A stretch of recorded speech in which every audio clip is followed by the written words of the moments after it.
আমন্ত্রণ জানাচ্ছি আপডেট সংবাদে। শুরুতেই জানিয়ে দেব গুরুত্বপূর্ণ শিরোনাম, এরপরেই থাকবে বিস্তারিত। প্রথমে জানিয়ে দেব ৩১ দফা বাস্তবায়ন হলে দেশের কোনো ফ্যাসিস্টের জন্মাবে না। আরও জানিয়ে দেব জামাত এনসিপি সহ ৭ দলের সঙ্গে বৈঠক চলছে ইসির। আরও জানিয়ে দেব দুই পক্ষের সংঘর্ষ, নিহত ছাত্র দলের দাফনের পর বিক্ষোভ মিছিল। সর্বশেষ জানিয়ে দেব ঢাকা বিশ্ববিদ্যালয় এখনো ফ্যাসিবাদের হাত থেকে নিরাপদ নয়, বলল গণ অধিকার পরিষদের সাধারণ সম্পাদক রাশেদ খান। এতক্ষণ শুনছিলেন গুরুত্বপূর্ণ সংবাদ শিরোনাম, এখন জানিয়ে দিব বিস্তারিত।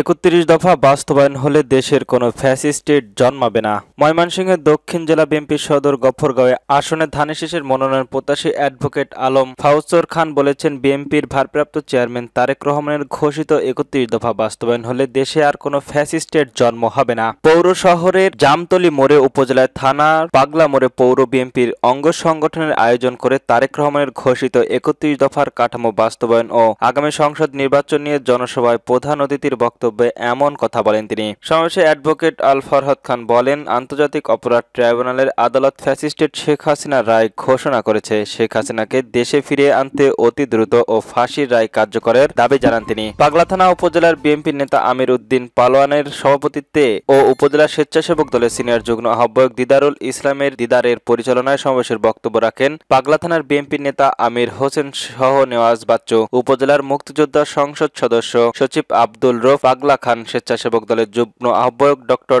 ইউসুফ, যুগ্ম আহ্বায়ক ইবনের আজাদ মাজুমদার, পাগলা থানার অতিথি দলের আহ্বায়ক মনির দপ্তরি, এছাড়াও অন্যান্য প্রমুখ। জামাত এনসিপি সহ ৭ দলের সঙ্গে বৈঠক চলছে ইসির। আসন্ন জাতীয় সংসদ নির্বাচনকে সামনে রেখে জামাতের ইসলামী ও জাতীয় নাগরিক পার্টি সহ ৭ দলের সঙ্গে নির্বাচন সংলাপ শুরু করেছে নির্বাচন কমিশনার ইসি। বুধবার ১৯ নভেম্বর সকাল ১০টায় রাজধানীর আগারগাঁওয়ের নির্বাচন সম্মেলনের কক্ষে এই মতবিনিময় সভা শুরু হয়। আজ সকাল ১০টা থেকে দুপুর ১২টা পর্যন্ত জামাত ইসলামী বাংলাদেশের মনিটর জনতা পার্টি, জাতীয় নাগরিক পার্টি, গণসংহত আন্দোলন ও জাতীয়বাদী গণতান্ত্রিক আন্দোলনের সঙ্গে সংলাপ করবে ইসি। এরপর দুপুর ২টা থেকে বিকাল ৪টা পর্যন্ত বাংলাদেশের জাতীয় পার্টি, গণ অধিকার পরিষদ, নাগরিক ঐক্য ও বাংলাদেশের রিপাবলিক পার্টি ও বাংলাদেশের সমাজতান্ত্রিক দল এর সঙ্গে মতবিনিময় করবেন। এর আগে সোমবার বৈঠকে বিষয়টি জানিয়েছেন ইসির জনসংযোগ শাখার সহকারী পরিচালক আরশাদুল হক। দুই পক্ষের সংঘর্ষে নিহত ছাত্রদল নেতার দাফনের পর বিক্ষোভ মিছিল। বরিশালের বাবুগঞ্জের পলাতক ফ্যাসিস্টেট হাসিনার মৃত্যুদণ্ডের রায়ের ঘোষণায় মিষ্টি বিতরণের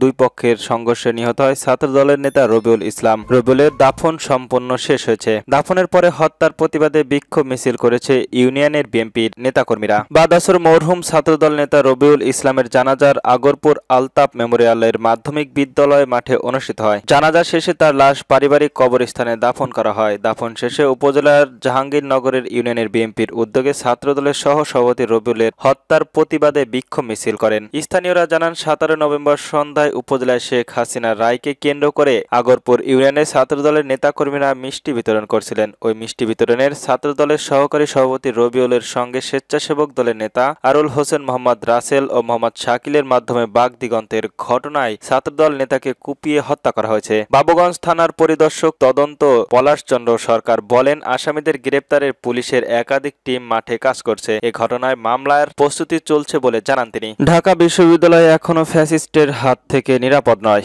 এমন মন্তব্য করেছেন গণ অধিকার পরিষদের সাধারণ সম্পাদক রাশেদ খান। ঢাকা বিশ্ববিদ্যালয় এখনো ফ্যাসিস্টদের প্রভাব থেকে পুরোপুরি মুক্ত হয়নি বলে শঙ্কা প্রকাশ করেছেন গণ অধিকার পরিষদের সাধারণ সম্পাদক রাশেদ খান। তিনি দাবি করেন, দীর্ঘ ১৬ বছরের যে ফ্যাসিবাদের কাঠামো তৈরি হয়েছে তা ৯০% এখনো বহাল তবিয়তে রয়েছে। বুধবার ১৯ নভেম্বর নিজের ভেরিফাইড ফেসবুক অ্যাকাউন্টে দেওয়া এক পোস্টে এমন দাবি করেন রাশেদ খান। গণ অধিকার পরিষদের নেতা বলেন, ঢাকা বিশ্ববিদ্যালয়ে যেসব শিক্ষক ফ্যাসিবাদের দোষর হয়ে ক্ষমতাচ্যুত স্বৈরাচারী প্রধানমন্ত্রী শেখ হাসিনার পক্ষে বিবৃতি দিয়েছেন, তাদের চাকরিচ্যুত করা উচিত। একই সঙ্গে বিশ্ববিদ্যালয়ের প্রশাসনিক ভবন সহ বিভিন্ন অনুষদ ও বিভাগের ছাত্রদলীয় ক্যাডারে যেসব নিয়োগ দেওয়া হয়েছে সেগুলো বাতিলের করার দাবি জানান তিনি। সাবেক এই ছাত্র জনতাকে মতে দেশের বিভিন্ন প্রতিষ্ঠান এখনো ফ্যাসিবাদের শিকড়ে আটুট রয়েছে। তিনি বলেন, ফ্যাসিবাদকে দেশকে লালন করে ফ্যাসিবাদ মুক্ত নতুন বাংলাদেশ গঠনের বায়ান গঠনের সঙ্গে প্রতারিত শামিল। গত 15 মাসে ফ্যাসিবাদী তাড়ানোর নামে জনগণের সঙ্গে এভাবে প্রতারণা করা হচ্ছে। রাশেদ খান মনে করেন, সাংস্কৃতিক সংস্কার ও জবাবদিহিতা ছাড়া ঢাকা বিশ্ববিদ্যালয়ের রাষ্ট্রের অন্যান্য প্রতিষ্ঠানকে ফ্যাসিবাদের প্রভাব মুক্ত করা সম্ভব নয়। উল্লেখ্য, সাবেক প্রধানমন্ত্রী শেখ হাসিনার ফাঁসির রায়ের বিরুদ্ধে বিবৃতি দিয়েছেন ঢাকা বিশ্ববিদ্যালয়ের কর্তৃপক্ষ শিক্ষক। পরবর্তীতে ফ্যাসিবাদের দোষর কর্মকর্তা ও কর্মচারী শিক্ষকদের চাকরিচ্যুত করে বিচারের মুখোমুখি করার দাবিতে ভিসি অফিস ঘেরাও কর্মসূচি পালন করেছে ঢাকা বিশ্ববিদ্যালয়ের একদল শিক্ষার্থী।